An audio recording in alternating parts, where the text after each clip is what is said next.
당시 문자는 입당 전에 사적으로 내는 대화일 뿐이다. 이거는 윤 대통령이 아니라 김건희 여사의 친오빠다. 오빠란 말이 있었는지 기억 안 난다.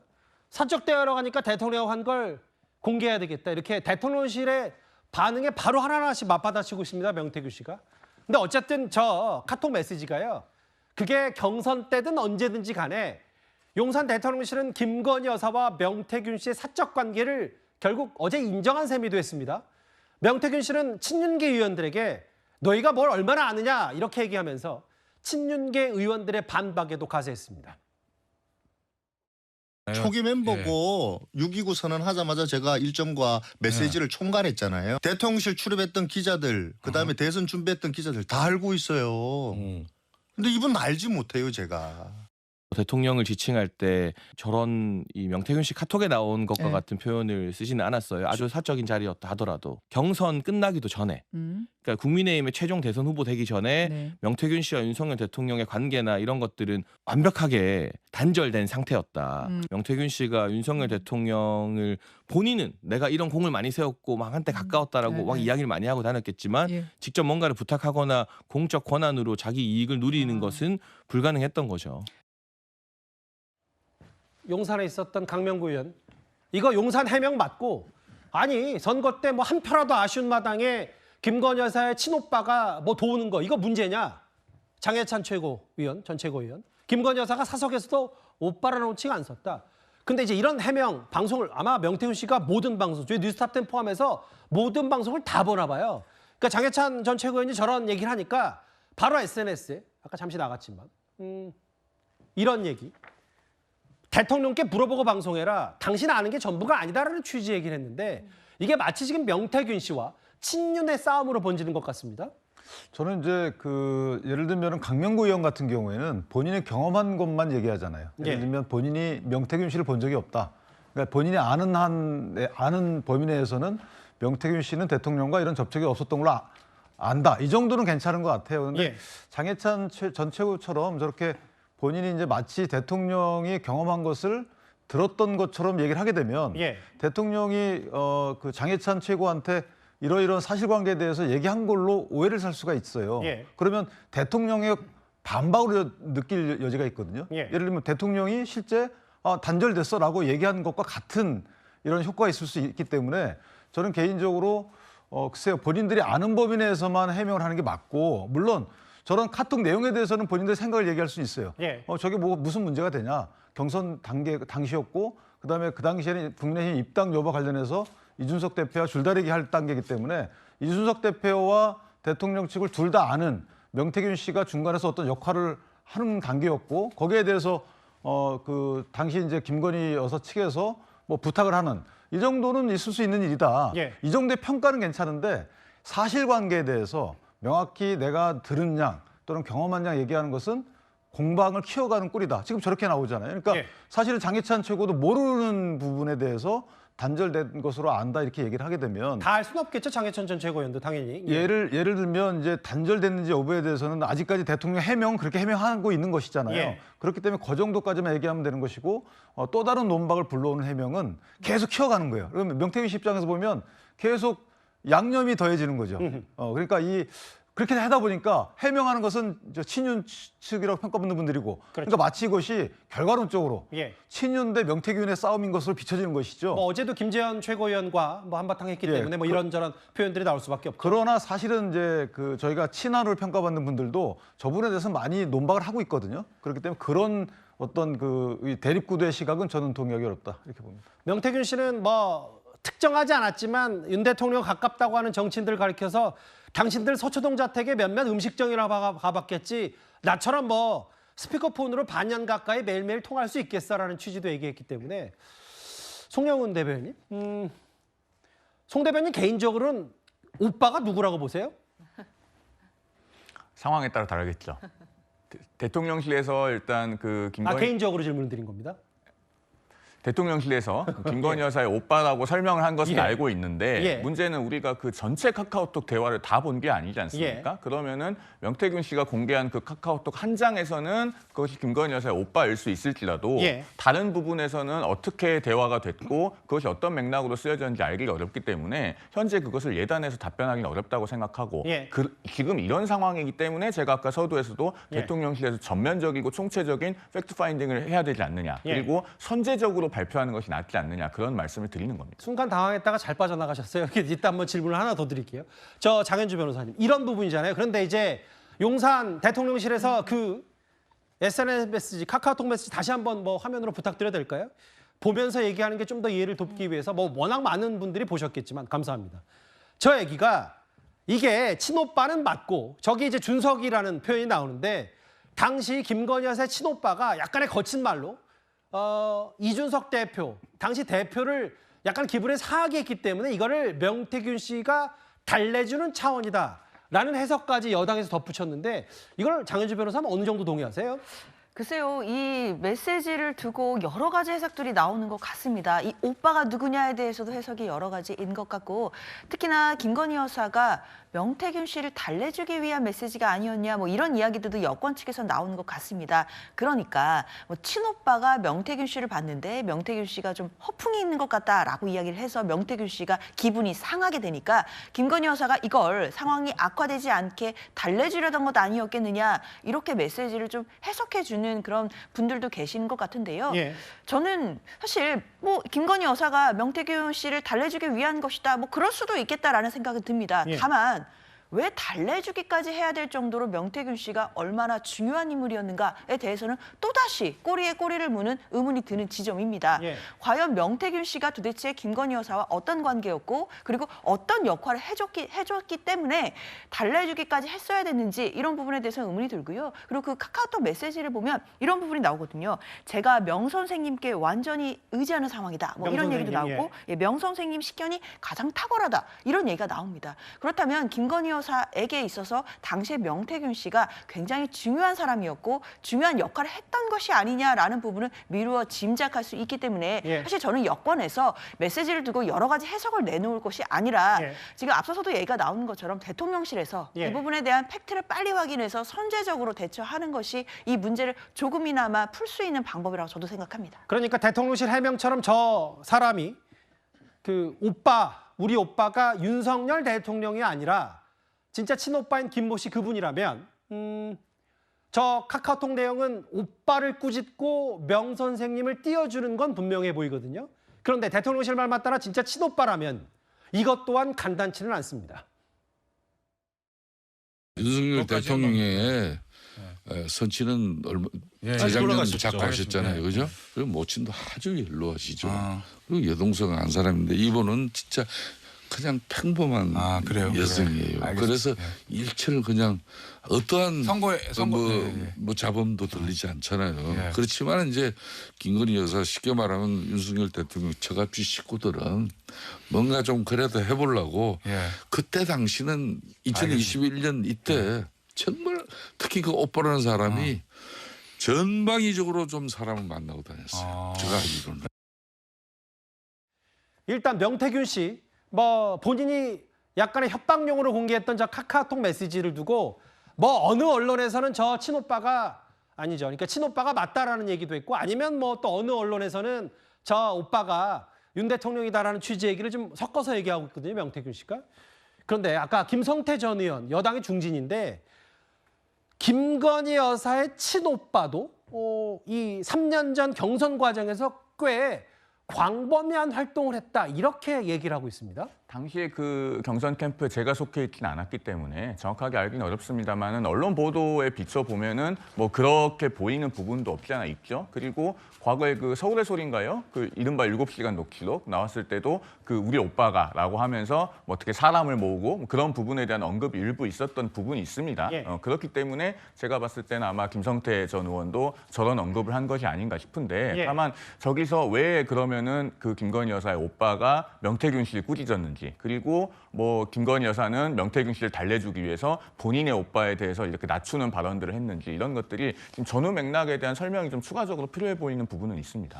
그러니까 저런 부분이에요. 그러니까 대선 경선 때 어떤 역할을 했는지는 좀 더 뭐 구체적으로 만약에 문제가 된다면 표현이 되겠지만, 김진욱 대변인, 그 이제 이른바 친윤계 혹은 이 카카오톡 메시지가 별 문제가 없다고 감싸는 쪽에선 이거 그냥 오빠 당시에는 이제 경선 때 가족이 총동원되지 않냐, 한 표라도 더 얻어서 대선 후보가 돼야 되니까 그게 명태균 씨든 누구든 뭔가 읍소하면서 같이 포용하고 오빠를 낮출 수도 있지 않냐라는 얘기를 하는데, 야당에서는 이걸 마치 또 대통령의 처남 비선 논란 뭐 이렇게까지 얘기를 하고 있더라고요. 그러니까 이제 지금 거기까지 갈 수 있을지, 거기까지 또 의심해 봐야 되는 거 아니냐, 이제 지금 그런 취지고요. 지금 이제 명태균 씨가 얘기하고 있는 오빠가 진짜 친오빠냐 아니면 윤석열 대통령이냐, 이것도 굉장히 중요하고, 당시에 또 친오빠도 나름의 역할을 분명히 했을 거예요. 그리고 제가 듣기로도 친오빠가 많은 언론인들도 접촉하고, 예. 그리고 뭐 이 자료라든지 이런 부분들에 대해서 경선 보도 자료나 이런 부분도 언론인들에게 많이 전달했다 하는 얘기들도 사실은 있습니다. 그렇기 때문에 친오빠도 나름 경선 과정에서 그 동생의 남편, 이제 매제라고 하나요? 거기를 갖다가 돕기 위해서 나름의 역할을 충분히 다 했겠죠. 그러나 지금 우리가 어제 나온 그 딱 한 장에서 나오는 역할을 보고 그것을 가지고 평가할 것이 아니라, 지금 명태균 씨의 주장이지만 어쨌든 한 2,000장이 넘는 사진이 있다, 저런 내용들이 있다라고 하는 것은 당시에 윤석열 대통령과 또 김건희 여사가 명태균 씨하고 얼마나 많은 대화를 했고, 그 과정 속에서 명태균 씨에게 무슨 조언을 받고 무엇을 또 얘기를 또 했을까, 무엇을 부탁했을까, 이런 부분들이 더 많은 궁금증을 낳게 하는 부분입니다. 지금 윤석열 대통령과 김건희 여사가 명태균 씨하고 사적인 대화를 몇 번 나눴다, 이것이 지금 세간의 관심은 아니에요. 예. 이분들이 명태균 씨라는 어떤 사람, 뭐 지금 뭐 국민의힘 내에서는 예. 뭐 과장되다, 허풍되다, 뭐 선거 브로커다, 이렇게 얘기하는 그 명태균 씨에게 도대체 무슨 관계가 있었는지, 알겠습니다. 이것이 궁금한 것이고요. 그 친오빠도 지금 이 명태균 씨와의 문제뿐만 아니라 그 당시의 과정에서, 또 그리고 대선 이후의 과정에서 어떤 역할을 했다면 그것도 역시 또 문제가 될 수 있는 소지가 있다라는 부분을 저희 민주당에서는 좀 강조하고 있다, 이런 말씀드립니다. 근데 제가 예. 짧게 한 말씀 드리면, 사실은 그 당시에 명태균 씨에 대해서는 지금의 이제 명태균 씨에 대한 이미지로 판단하게 되면 부적절해 보이죠. 저때는 대선 경선 국면이기 때문에 대선에 출마하는 분들 입장에서 보면 한 사람이 아쉬운 상황이라서 알겠습니다. 예. 저렇게 접촉해서 사적 대화를 나눴다는 게 문제가 아니고, 그렇게 따지면요, 이재명 대표의 경우에 김용 씨 중용했잖아요. 근데 김용 씨가 만약에 6억 원을 받아서 경선 자금으로 쓴다, 이거 알았으면은 채용했겠어요? 알겠습니다. 똑같은 논리죠. 다만 이제 제가 명태균 씨 말을 비르는 건 당연히 아니고, 명태균 씨가 사적 대화 말고 공적 대화도 뭐 공개한다고 하니까 글쎄요. 뭐 그게 얼마나 허풍일지 아니면 진짜 선전포고일지는 좀 봐야 될 것 같습니다. 아까 김진욱 대변인께서 말씀하셨던 이제 매제가 아니라 처남이죠, 이제 김모 씨는. 그렇습니다. 그 어제 한동훈 대표가요. 지금 일단 명태균 씨 논란에서 뭐 이름이 본인은 언급되지 않고 있습니다만 주변에도 참담하다고 표현한 걸로 전해집니다. 어제 목소리 잠시 듣고 오겠습니다. 김 여사가 윤 대통령을 뭐라고 제가 좀 편한 자리이긴 하지만 그런 얘기까지 제가 하기에는 좀 부적절한 것 같고요. 이렇게 말씀드리죠. 국민이 보시기에 안 좋은 일들이 반복해서 생기고 있습니다. 국민의 걱정과 불안이 커져가고 있는 거고요. 그것 때문에 제가 이미 말씀드린 그런 조치들을 신속히 그리고 반드시 실행하는 것이 저는 필요하다고 생각합니다. 택시를 타고 왔는데 네. 택시 기사분께서 저한테 뭐 말을 거시면서 이 문자 얘기를 먼저 꺼내시더라고요. 네. 근데 그분이 저희 당 지지자예요. 그 여사님은 그 명태균인가 뭐 하는 사람한테 그렇게 사과는 잘하더만 왜 국민들한테는 사과 제대로 안 하냐. 그 명태균인가 뭔가 하는 사람한테는 바로 그냥 이렇게 굽신굽신하면서 사과 드릴게요 뭐 하면서 왜 국민들한테는 아직까지 제대로 된 사과 한마디 없느냐. 사과. 이 얘기. 신지호 부총장이 뭐 본인 스스로 택시 민심을 좀 전한 부분도 있는데, 이미 말씀드린 조치들을 신속히 반드시 실행하는 게 필요하다. 그러니까 사과 혹은 공개활동 자제, 라인 정리, 특히 이제 인적 쇄신 부분, 가장 강한 게 이거였는데 그 송영우 대변인, 한동훈 대표가 가깝다면 가까운 송 대변인인데 실제로 한 대표가 이런 공식적인 말 말고 저 어제 명태균 씨와 과거 김건희 여사가 나눴던 카톡 내용이 공개된 이후에 어떤 반응을 주변에 보였다고 하던가요?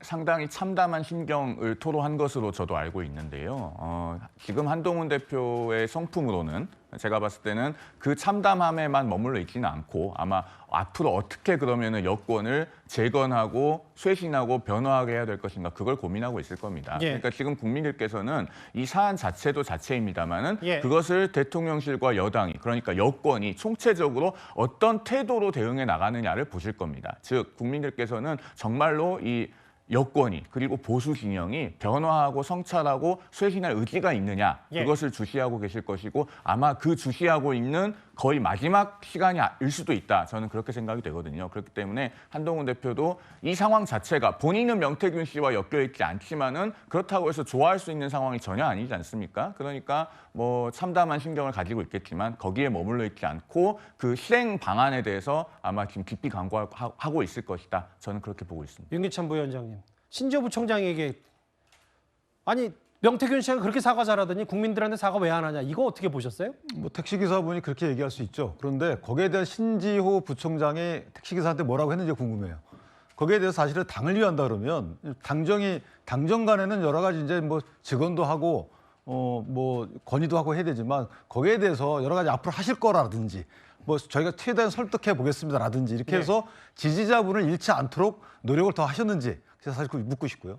또 하나는 저 문자 제가 물어볼게요. 일단 말씀하십시오. 예. 제가 그 문자 저걸 보고 저게 참담한가요? 저는 개인적으로 거기에 있는 여러 가지 표현들이 불편한 건 맞아요. 그런데 저희 당 입장에서 보면 저 문자만 갖고 만약 공적인 영역에서 어떤 관여됐다는 얘기가 나오면 참담하죠. 그런데 저 문자가 과연 참담함을 주는지 저는 개인적으로 좀 의문이에요. 참담하지 않다. 아니 문자가 저게 왜 참담? 경선 전에 여러 사람하고 논의하는 예를 들면요. 당시 윤석열 후보가 이준석 대표를 7월 25일 만납니다. 거기서 뭐라 하냐면 정치 선배 이준석 대표를 모시고 지도를 받으면 열심히 하겠다. 극존칭을 써가면서 자기를 낮춰요. 예를 들면 저분이 지금 제가 거듭 말씀드리지만 그 명 씨라는 분이 지금 이미지로 보면 참담해 보이죠. 그런데 그 당시에 저게 지금 나온 메시지가 아니잖아요. 저 당시에 저런 상황에서 선거에 출마하는 사람이 어떤 사람한테도 할 수 있는 말이지 저게 글쎄요 참담해 보이나? 불편하지만 참담하진 않다. 제가 좀 한 말씀 드리면요. 이 상황 전체를 사실 굉장히 아프게 여겨야 됩니다. 뭐 참담이라는 표현에 대해서 뭐 다른 의견이 있으실 수는 있다고 생각합니다만 자, 한동훈 대표가 그런 얘기를 하잖아요. 본인이 강조했던 그런 조치들이 이미 이루어졌다면은 이 상황이 어떻게 했는가. 그걸 얘기하는 겁니다. 즉 김건희 여사의 사과나 활동 자제나 혹은 뭐 이른바 용산 대통령실에서 문제가 있다고 거론되고 있는 인사들에 대한 조치가 있었다면 그런 것들이 이미 선제적으로 있고 나서 이런 사건이 발생했다면 저런 카카오톡 메시지는 어떻게 보면 하나의 야사에 불과할 수도 있을 겁니다. 그런데 그런 게 없는 상황에서 지금 공개가 됐잖아요. 그러면은 이 상황 자체를 우리 모두가 좀 아프게 받아들여야 되지 않나요? 저는 그렇게 생각합니다. 근데 한동훈 대표 입장에서는 아직까지는 더 지켜봐야 된다라는 말씀을 하셨어요. 왜냐하면 선거를 앞두고 있는 상황에서 저거를 명태균 씨의 저런 말을 마치 사실인 양 인정하면서 거기에 대한 평가라는 것은 저는 적절치 않다고 봐요. 오늘 사실 명태균 씨가 그 감론을 박, 설전을 벌인 인물이 뭐 한두 명은 아닌데 특히 그 중심에 홍준표 시장도 있어서요. 장현주 변호사님.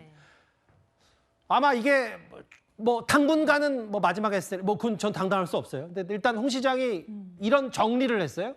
대선 후보 경선 당시 윤 대통령은 정치 신인이었고 명태균 씨의 헛소리를 분별하지 못했다. 너그럽게 양해해달라. 이거 양해해달라는 표현들 홍 시장이 직접 썼네요. 그러게요. 근데 홍준표 시장의 저 메시지가 과연 윤석열 대통령과 그리고 김건희 여사를 옹호해주기 위한 것인지 전 개인적으로는 조금 애매합니다. 읽고 나서도 조금 찝찝한 느낌은 드는데요. 이해해달라라고 하긴 했지만 이야기를 들어보면 대선 후보 경선 당시에 윤석열 대통령, 당시 후보였죠. 후보가 정치 신인이었기 때문에 정치판의 생리도 몰라서 당시에 여러 사람들, 온갖 사람들이 들끓고 있다. 이런 이야기도 덧붙였거든요. 그래서 명태균 씨의 이야기들을 그러니까 허무맹랑한 이야기를 분별할 능력이 없었다라는 취지로 저는 읽힙니다.